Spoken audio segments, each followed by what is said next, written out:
All right, welcome MEA125 folks. I know we usually do this in person, but in the interest of trying to give you a lot of information and get you in the field shooting quicker, I thought what I would do is actually do this photography lecture on your YouTube so that you can go back and look at it again. I don't know why it looks so dark, by the way. In any event, we are going to be talking about photography. And of course, when you see this, you're either very likely are going to see this after Austin has talked to you about cameras, or you might even get a head start. I'm going to put it in the module so that you guys can kind of click on it. One thing you have to remember, though, is there will be a quiz on what I'm talking about here. So make sure you watch this from start to finish, okay? Shouldn't be too long. Let's go through it kind of quickly, all right?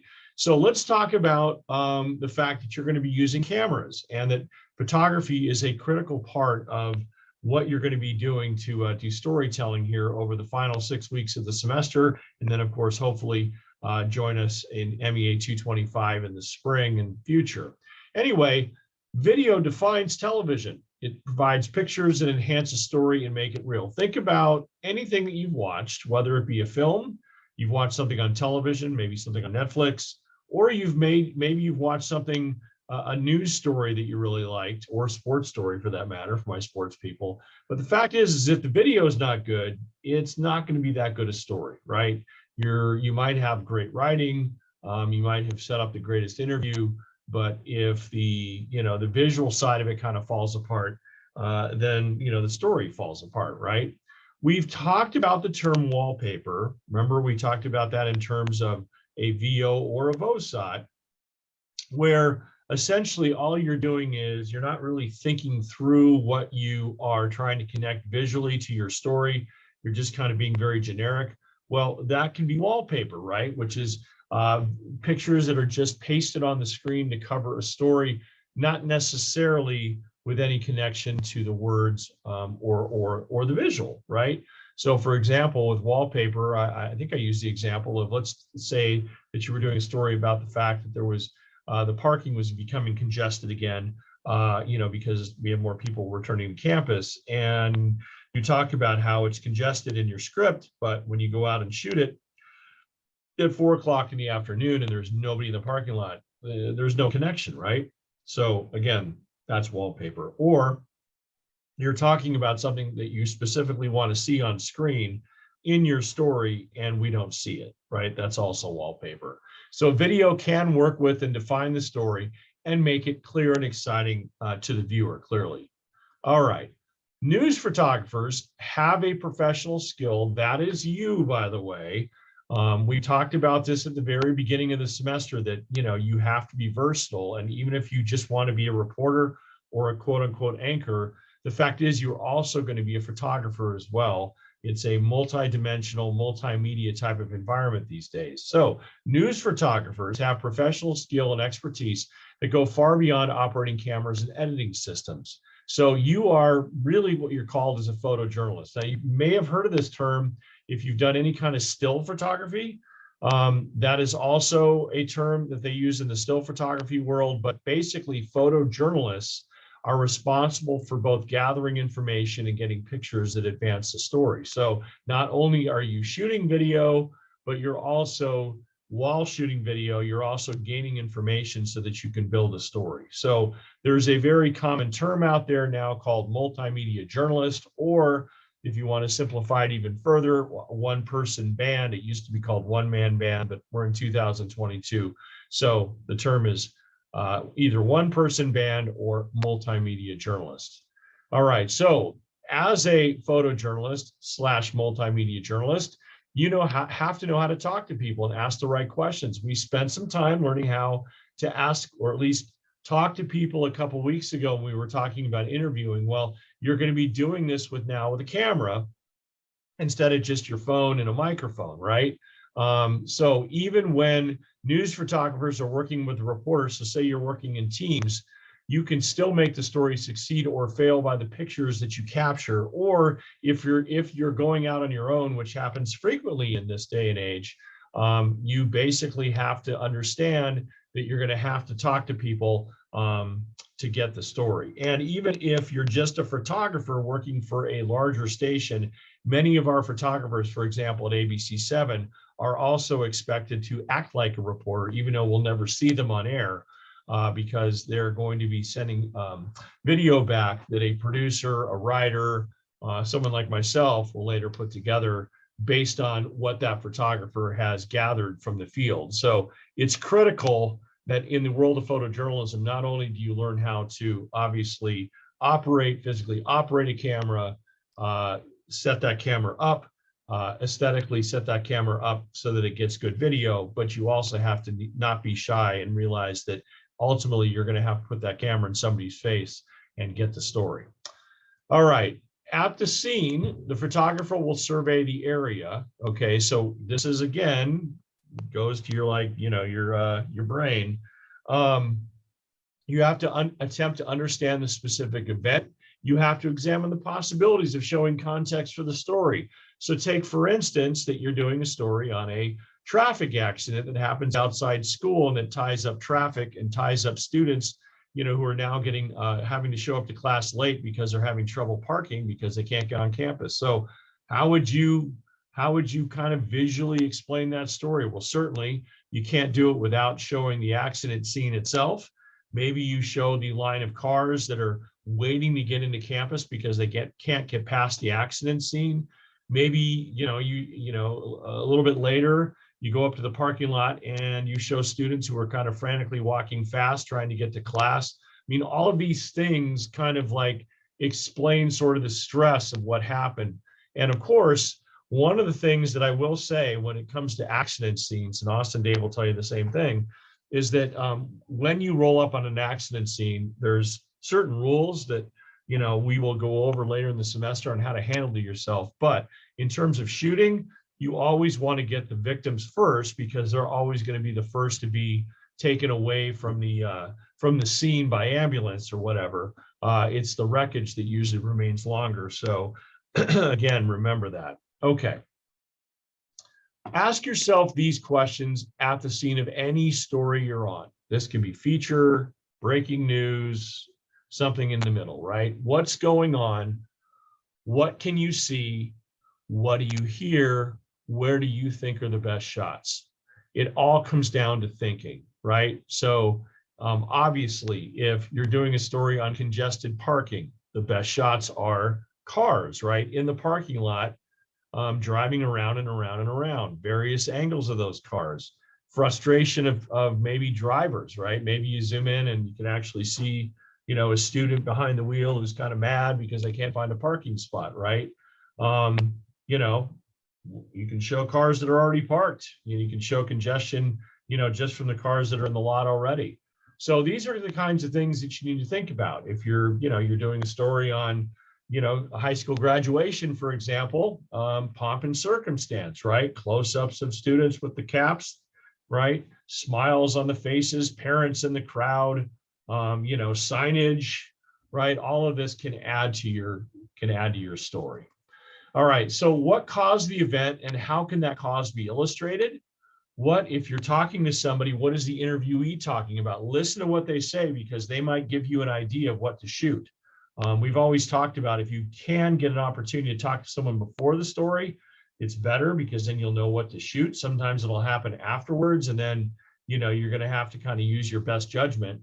But what pictures will help illustrate the interviewee's comments, right? You have to anticipate. So a lot of thinking goes into the art of photojournalism. So how do you do it, right? So what are you thinking about? You always hear us talk about, hey, make sure you shoot a sequence, build a sequence, right? Well, a sequence basically consists of this terminology. First of all, you have what's called a wide shot, okay, which is also known as an establishing shot. And basically anything that you shoot, and you see this in narrative television and film as well, is you have to establish where you are, right? So you need an establishing shot. So, obviously if it was the, congestion in the parking lot, the establishing shot would be a wide shot as much as you can of the parking lot looking full, right? In this case on the screen here, years and years and years ago, I did a video, we did a video, I should say, for The Center for Applied Competitive Technology, or as I called it, the Employee Training Institute, or ETI for short. And basically, they were working, this center was working with local businesses to help train workers to make these businesses more efficient. And so these businesses actually wound up awarding the ETI with, sort of this appreciation award. So we did a video on what they do. So at one point, the center was, contained within this building. So this is kind of the wide shot, right? So if we're talking about this center, this basically is going to be the establishing shot. This is going to establish pretty much right away what we're talking about visually, even if we don't even say it on script, right? But the fact is it should be within reason. The first shot a photog should take when shooting begins, it should contain all the visual elements of a story and scene. The shot should also show relationships that yield information, right? And it's going to start your sequence by establishing what the viewer will be seeing and what the relationship is to all the elements used in that story. So we have to assume that everything we see after this shot is going to be somewhat related to the Employee Training Institute. If you're showing a football field, at graduation, then of course the rest of the shots that we see are going to be by kind of default all graduation related, right?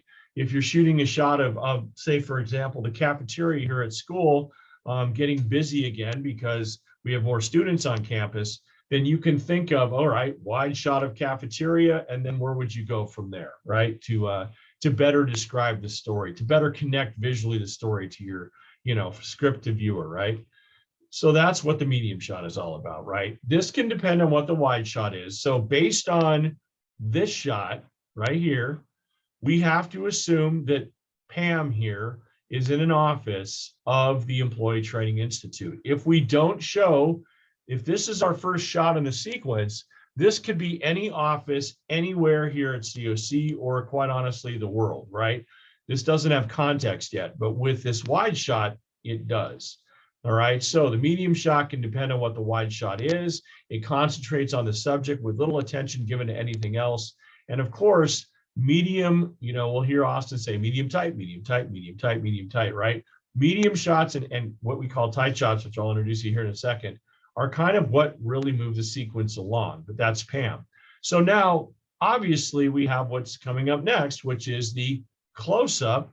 Now, in this case, the close-up, we have a lot of different choices here because we can show Pam, a tighter shot of Pam looking at the computer. We can show what's on the screen. We could actually probably even show what's on a Post-it, the pen, her hands on the keyboard, and we go with hands on the keyboard. Notice, by the way, that her hands are in relatively the same spot. That's called matching the action. And so when you're doing something, if you're shooting a scene where there's repetitive motion, it makes it very easy to match the action. Somebody hammering a nail, somebody, maybe you're showing a scene of some flooding and people are, consistently taking buckets of water to kind of, reduce the water that's in a certain area. You'll have plenty of time to get what's called matching the action. But the close-up, with its sense of physical intimacy, can probe the individual and personal aspects of what a program is communicating. I think a close-up, guys, connects the viewer to the story, right? If you think about a parking lot, right? Think about a wide shot of all the cars in the parking lot. Yes, is that an important shot? Absolutely. But what about the shot of somebody of somebody trying to find a parking spot and you can actually see the frustration? That's a close-up. What about, for example, a fire? You're across the street, you shoot a house fire, and then of course you get a shot of the house that's kind of charred. Well, what about a teddy bear, right? A teddy bear on the lawn that's just completely singed beyond belief. That really hits home. Okay. So basically, it's designed to be subjective, okay? It can bring out the drama in a situation. And of course, there's some examples: burning embers of a fire, water flowing past sandbags during a flood, right? You're doing a story on a biology class that's particularly difficult. You've got a close-up of a student who looks like They're kind of stressed trying to figure out what they're being told. These are all things that are obviously very important, close-ups, or as we also call them, tight shots. You'll hear tight, tight, tight. That is another term for close-up. And by the way, this is my favorite shot. Hopefully you're listening still, because that is on the quiz. All right. Basic camera directions. All right. So let me play this for you here. This is a pan, not a very good one, but a pan. And basically what it means is a horizontal move to the left or the right. And what it's intended to do essentially is show a relationship or more information than is contained in just one static shot. So in this case, we were shooting this as part of that ETI video. They were talking about how they created this sort of walkway between one side of the factory to the other, or warehouse, I should say. And we were kind of showing how that, how that kind of looked. Now, I would say bad shot here, bad shot on my part, because I'm shooting directly in the light. Always good to shoot with the light source behind you, just saying. All right, what about the 3 to 5 second rule? What does that mean? Well, that means that you should never go more, and honestly, I'll even say about 3 seconds.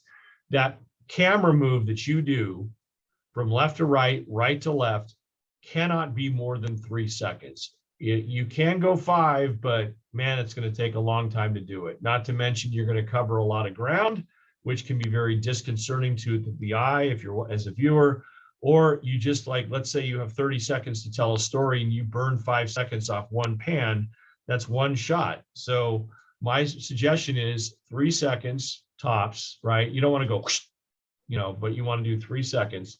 And it's a little hard to describe without doing this in person, but I also call this the 45-degree rule. So let me see if I can back up here. I have my arms stretched out wide. So from my left hand to my right hand is that's 180 degrees. This right here is about 90 degrees. So I'm going to bring my left hand in and show you that right here, that's about a 45-degree spread right there of my arms. That should be the max amount that you should pan or tilt for that matter. We'll talk about tilting here in a second. 45 degrees max. 3 seconds, 45 degrees. Okay.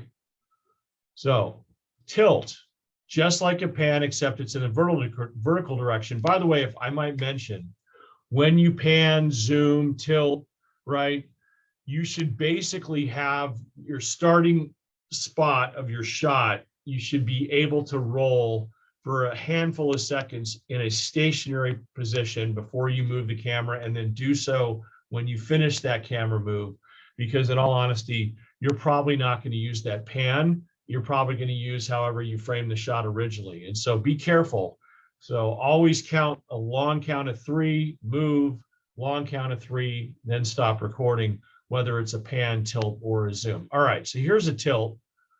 This is not very good because it's not a really well-framed shot, but I'm tilting up on Kurt as he walks by. I'm tilting up on my dog to reveal more, right? So that's what a tilt is. Again, same kind of applicable, 3 to 5 seconds, really 3, even less if you can on a tilt. Tilts usually go a little quicker than pans. The shot must start from one properly framed picture and end on another. In this case, with Biscuit, this is fine. This is fine. This, however, is not fine. So be careful with tilts, or they can be very, very difficult, right? But both a pan and a tilt are used to show more info.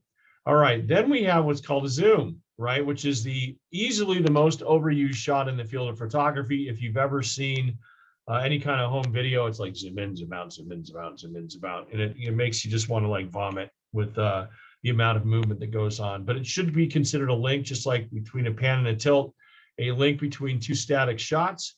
The ending shot of a zoom should contain different, or at least more info than the start of the shot. So in this case, we start tight on or close up on a person, and we wanted to reveal how his role plays in the larger, kind of area of the factory.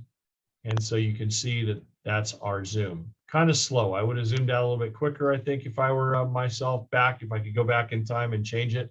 But that's a zoom. You can either zoom out or zoom in. But again, I'm just going to tell you, when it comes to pans, tilts, zooms, I hope you're listening.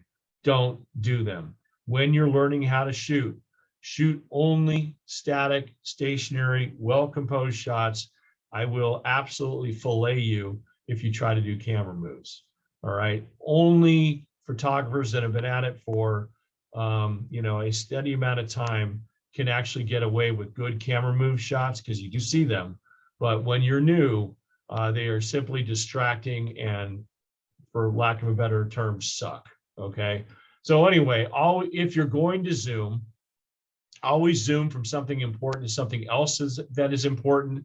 And again, just like your tilt and your pan, make sure the beginning and ending shots can stand alone as static shots. Again, 3 to 5 seconds for that rule. Make sure you show, zoom is to show a particular element contained in the wider picture. It's to show a spatial relationship. Those are reasons for zooms. But again, I highly discourage you from doing that. All right.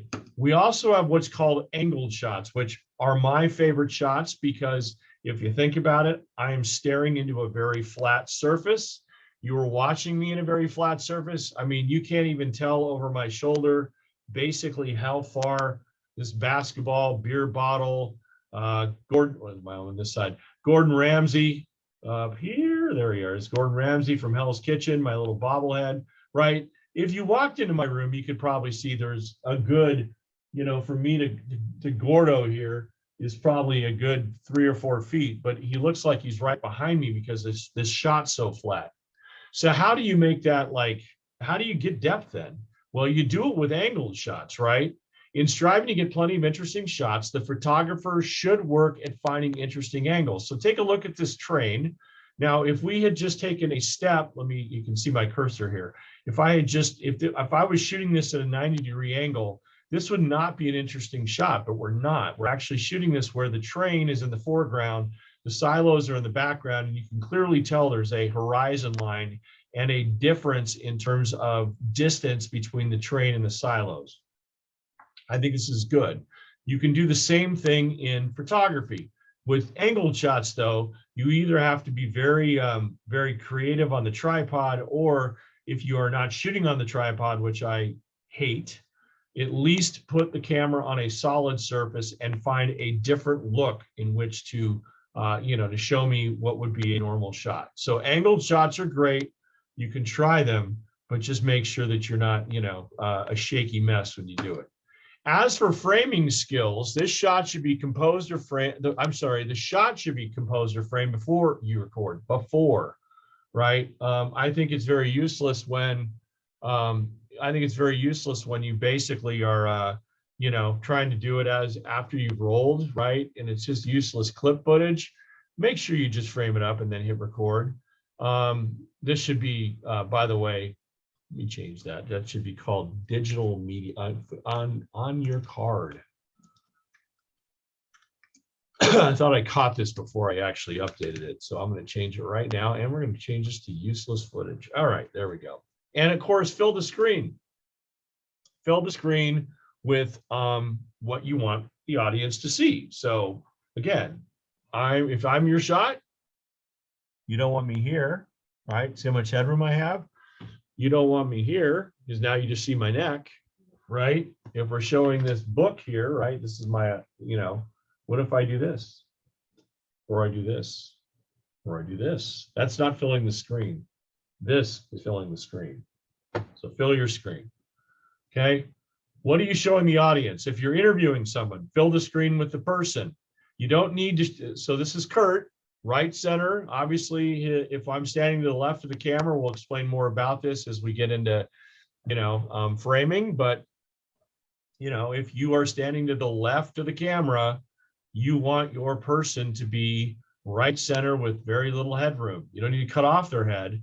If you're standing on the other side of the camera, then it would be more like this. So notice I'm on the left center now, okay? So you don't need to show a lot of space either above or below or to the left or right of a person unless intentional. All right, think in thirds, guys. The photographer thinks of the video screen as a grid. So divide the screen into equal blocks. So right now you don't see anything. But if I give you the rule of thirds, you'll notice that the most interesting aspects of this shot is at the intersection of a couple of points here. You could also do it over here as well. But the part of the shot that's most important to see should be at one of the intersections of the top horizontal line with the vertical line. So again, a lot to think about when you're setting up a shot, but the more you do it, the more this will become second nature. The bottom line is you don't want this house, the top of the house down here, because then you get too much sky, right? And how many times have we seen it where someone is shooting a shot intending to make, like, for example, one of our students was showing us a couple of weeks ago a shot of this concert in the park at Santa Clarita, and we had all of this sky, and the people were like, you know, in the bottom half of the screen. You don't want that. Okay, so remember, the most basic requirement for framing a good camera shot is to fill the screen with what you want the audience to see.